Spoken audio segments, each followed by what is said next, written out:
Look forward to seeing you again soon. By Jay Wilburn. It really was a good visit, Tony Koppel thought as he stood between his living room and kitchen reading his mother's text.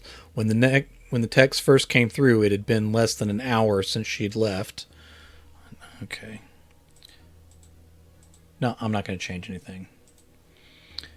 Should be past participle, but I'm not going to change it.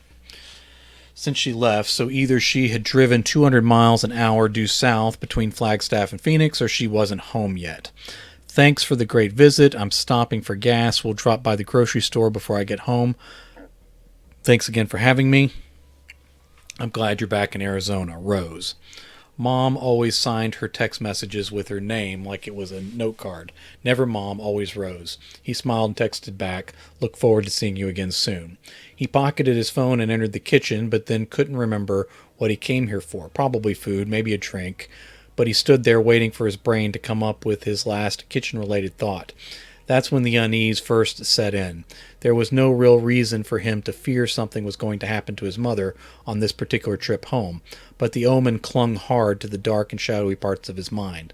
Like a tumor, it sent tendrils out to feed upon his fears and superstitions in the hidden portions of his thoughts. He was getting older. She was getting older, that was true. She hadn't been young when she had him, and she was getting on up there even though he had only graduated college recently. But she was lively and drove just fine. His father had seemed fine too, but was no longer with them. Tony made a move to the fridge, but pulled up short again. That dark omen took the place of all other thoughts and memories. He pictured something terrible happening to her at the gas station. He pictured accidents. He pictured a fall shortly after she got home, and he wouldn't think to check in with her again for days, not usually. He found himself thinking of Molly, their beloved dog who died 2 years before his father. He hadn't gotten a new dog since. He considered it a couple times since work brought him here, but not yet. Maybe the fear had a different source. The pandemic had dragged on into a second year. That dread sort of hung over everything, and Tony had more than one thought about this being the last time he might ever see her, his mother. He was still haunted by the last words to his father, words he had not confessed to his mom, not to anyone. Same with the dog, he supposed. This was just his baggage, nothing to do with a silly text. Again, it was just random thoughts. It was the whole idea of appreciating your loved ones because you never knew which time might be the last time. It was a reminder to make the most of every day. It was motivational meme shit. Nothing more. But now, after typing that text about seeing her again, he felt like he had jinxed it. All silly superstition fed by the unfocused fear of a deadly virus disrupting life as we all knew it. But still, if that was his last text, it would haunt him. He took out his phone again, and his fingers hovered over the screen with the same detached feeling of walking into a kitchen and forgetting why he did. If the last was a bad omen, then texting something else might just be doubling down. What if that was the self-fulfilling prophecy he feared? No, what if he texted her as she pulled out of a gas station and it distracted her?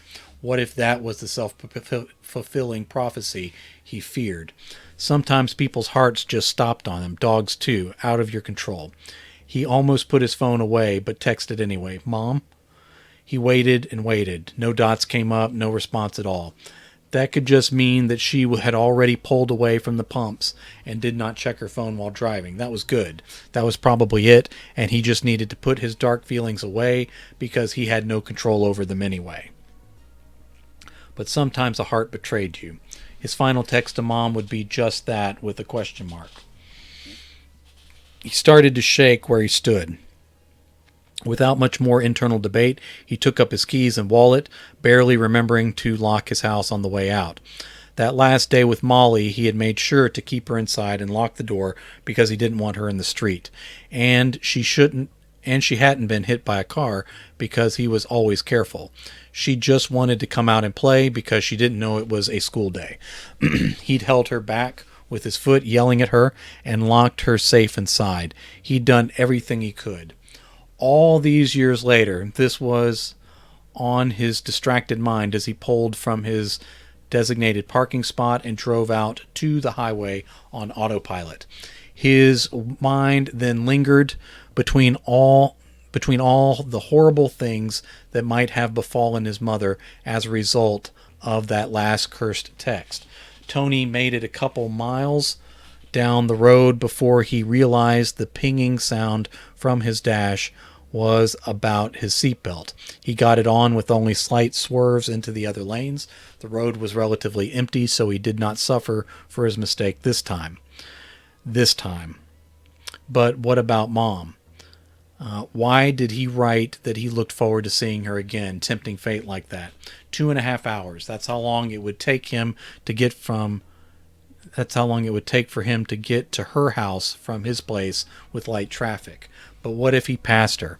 Her car in the gas station where she was abducted, her bleeding out in a ditch where she ran off the road, checking his text and trying to contact him back. He felt 14 again, finding out his father had died, just like that, never another word again. He shook his head and kept driving faster than he should have. After a few more worry-filled miles, he thought to check his gas gauge. Maybe he was going to stop and be the one never to return. He thought he might prefer that to losing his mom. She would feel otherwise, he knew, but the tank was mostly full. His car got good gas mileage, so he should be fine to get to her house and discover her fate. Most of his co-workers drove Teslas or Priuses. His bosses drove Mercedes or BMWs. Tony still liked his oddball used Kia Soul that he still couldn't really afford, even with his cool new tech job. Mom had driven away in her 2010 Subaru Forester, and he would have his eyes open for it the whole way. Years ago, his father had driven off in a pickup truck that last time. Tony couldn't recall the model or the year. If he ever saw his mother again, maybe she would remember. Tony picked up his phone and called her number. It didn't even ring before going to voicemail. He didn't leave one. That could mean she turned off her phone while driving, which would be great news.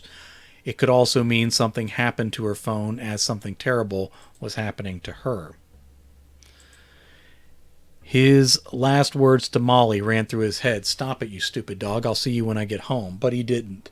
She had died quietly on her blanket, and Dad had taken the body away before Tony got home. Mom had called Dad, and he'd swung by the house to deal with it. That was it. As Tony had blubbered about locking the door to keep her safe, Dad had said, "Sometimes hearts fail a person. That's just how it is. Sorry." He sped up a little more as he passed another exit on his flight south. Mom said she was glad he was back in Arizona. Even in the grip of his irrational fears, he smiled at that. He had left their home in Phoenix to go to college in California, only to be brought back to Arizona, a couple hundred miles north in Flagstaff. Mom had moved from their old home to a bungalow in Regal Ranch on the other side of Phoenix. No reason to keep up that big house when she was there alone. He realized he'd have to be the one to sell her new house if something happened to her, if her heart failed her. Tony took a moment to pass a convoy of semis. He really tested the limits of his Kia and the speed limit laws. No cops in sight so far. Since the pandemic started, the roads had belonged to the semis, bringing supplies to everyone sheltering in place. Many people were returning to life as best they could, but Tony and his company were still largely working from home. He loved it and hated it in equal measures. When the vaccines were finally available to everyone, then maybe these strange days would all be over. He wondered how his father would have reacted to all this. His best guess was the man would not have reacted well. He had been prone to conspiracy theories before they had gotten completely out of hand like today. He wanted to see birth certificates. He didn't register to vote because he thought that was how you got jury duty. He had finally accepted he had finally decided 9/11 probably wasn't an inside job, but some dark force had killed JFK and covered it up for sure. No one was well suited for a pandemic, though, not really.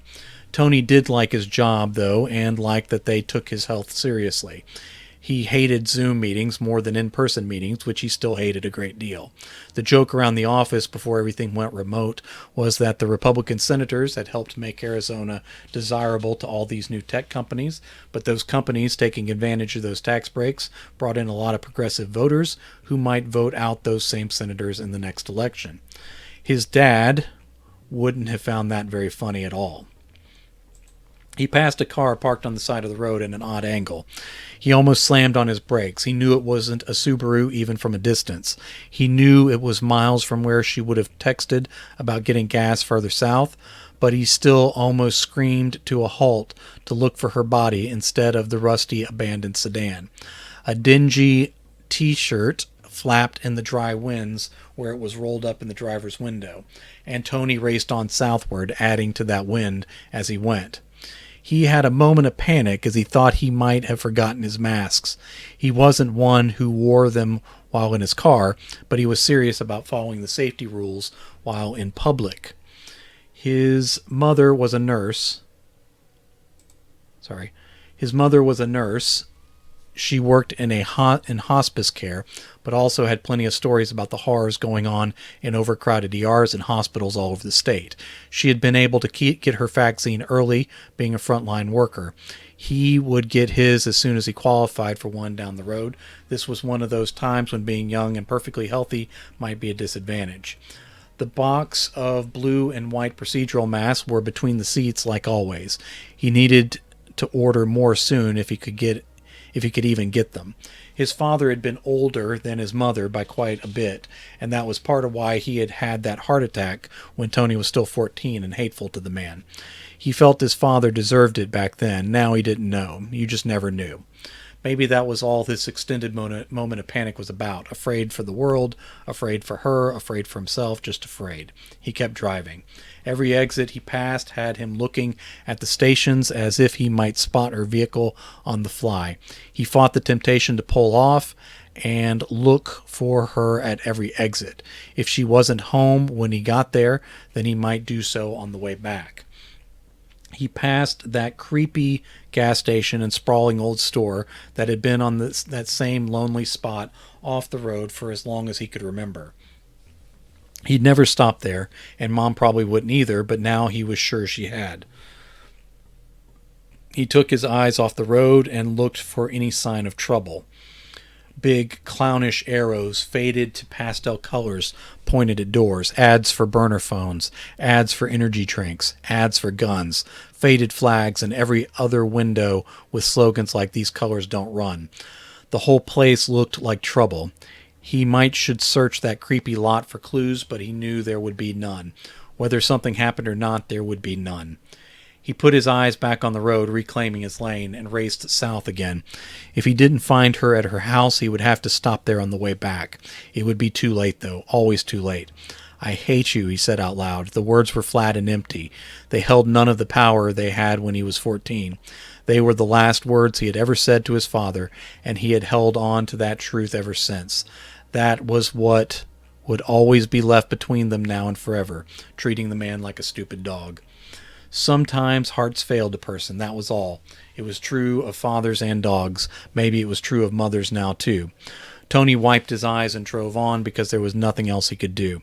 He called her at the 2-hour mark, straight to voicemail with no rings. He left no message. Tony figured he had tempted fate too much already with his cursed text. He called again at the 2-hour and 15-minute mark. Same result. 3 more times leading to hour 3. And Tony ripped through Phoenix proper to get to Regal Ranch. He did pass a police car without slowing. If the guy decided to pull him over, Tony wasn't sure if he would explain why he was speeding or not. "It started with the death of my dog," he said out loud. The car parked in the median did not move before it vanished behind him. He thought maybe it had been an empty decoy. Tony exited the highway and paid attention to the final turns as best he could while planning her funeral in his head. What would the search be like? How long before they found out the truth? He spotted her little house as he made his way to the opening to her neighborhood. He did not see her vehicle. It could have been in the open carport, but he didn't think so. He slowed down as he cruised toward her house. There were a few kids in this development and a lot of older people. In all his fear for his mother's safety, he did not want to put other families through the same kind of loss. Turning on her curved drive that weaved between other bungalows, one of her neighbors waved. She was a nice lady, older than Mom, but still spry. She collected Mom's mail while Mom was away. Tony waved back and curved toward Mom's house. The Subaru was here, but it was parked at an odd diagonal angle to the carport. The house was partially hidden. The house had partially hidden it as Tony had passed on the main road, on a diagonal. He pictured the abandoned vehicle on the side of the road. He pictured a T-shirt flapping in the dry wind as cars passed by without investigating. She had made it this far at least, but this was not how she normally parked. Tony stopped behind her and jumped out of the vehicle. He had his phone in hand to call for help as soon as he knew what was wrong. He was going to get to see her one more time, it seemed, for better or worse, unless she had been abducted from here, taken away before he arrived, like with Molly. He rounded the corner to find the side doors open, just hanging open like she had been interrupted in mid-Tony. He jumped and spun to see his mother standing wide-eyed with one hand over her chest as if slowing her heart. Wouldn't that be something if he startled her into a heart attack? She'd go like Dad, like a dog. What are you doing here? He moved in and gripped her in a tight hug. She patted his back and spoke into his shoulder. What's wrong? What happened? He let her go and tried to come up with a lie on the fly that didn't make him sound crazy. Oh, there was a thing I needed to do down at... He waved a hand toward the main road when no other words came. Tony, what is it? His face contorted and he said, I had a bad feeling and I just had to come down to rid myself of it. Okay, well, everything's fine. Are you okay now? He nodded and turned away. Sorry, I'm being weird. I'll get out of your hair. After driving all this way, she grabbed his sleeve. It'd be dark by the time you got home. Just stay the night and you can head out in the morning. Since you're here, help me bring in the groceries. How are you only just getting groceries home now? She laughed and said, well, you have to follow those lines on the floor of the grocery stores now, so every time I forgot something, I had to circle back around. Then I talked to Doris for a long while after I picked up my mail. I literally just opened my door. I love you, Mom. She smiled and her eyes glistened just a little. I love you too, Tony. Was that enough to lift a curse? Feeling foolish, Tony... Oh, good Lord, I had an extra page just because of a skipped line. Feeling foolish, Tony helped his mother bring in the groceries. He hadn't brought a toothbrush, deodorant, or even a change of clothes. After tonight, he'd have to leave her behind again and fight those feelings that it might be the last time he ever saw her.